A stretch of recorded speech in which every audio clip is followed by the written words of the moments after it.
அனைவருக்கும் வணக்கம். இன்று நவராத்திரியின் 4ஆம் நாள். 4ஆம் நாள் அம்பாளுக்கு என்ன பெயர், என்ன அலங்காரம், பிரசாதம், இதை பற்றி தான் இந்த வீடியோவில் பார்க்க போகிறோம்.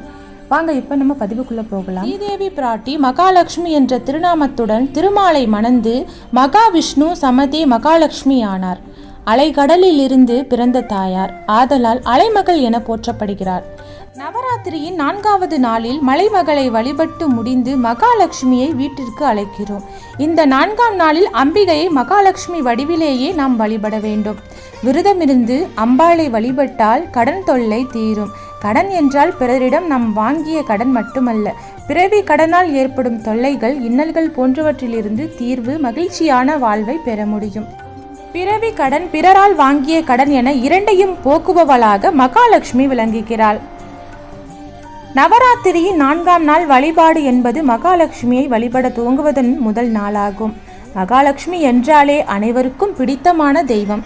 மகாலட்சுமியானவள் திருமகள், அலைமகள் என பல நாமங்களால் அழைக்கப்படுகிறாள்.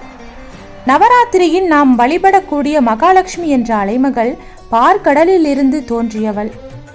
இந்த 4ஆம் நாளில் நாம் இடக்கூடிய கோலம் படிக்கட்டு வகையிலான கோலம், அதாவது மஞ்சள் அரிசி கலந்த அட்சதை அரிசியாக கொண்டு படிக்கட்டுகள் வடிவில் கோலமிட வேண்டும். இன்று ஜாதி மல்லி மலர்களால் மகாலட்சுமியை அர்ச்சனை செய்ய வேண்டும். இலை வகையில் கதிர்பச்சை என்கிற செடியின் இதழால் அர்ச்சனை செய்ய வேண்டும். பழ வகையில் கொய்யா பழமும், சாதம் வகையில் கதம்ப சாதமும் அம்பாளுக்குரிய தயிர் சாதம் கண்டிப்பாக நம் படையலில் வைக்க வேண்டும். தானிய வகைகளில் பட்டாணி, சுண்டல் படைத்து வழிபட வேண்டும். என்று நாம் பாடக்கூடிய ராகம் பைரவி ராகம். அம்பாளுக்குரிய நிறம் கருநீல நிறம்.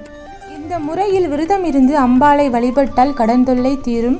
கடன் என்றால் பிறரின் நாம் வாங்கிய கடன் மட்டுமல்ல, பிறவி கடனால் ஏற்படும் தொல்லைகள், இன்னல்கள் போன்றவை தீர்ந்து மகிழ்ச்சியான வாழ்க்கையை வாழ முடியும்.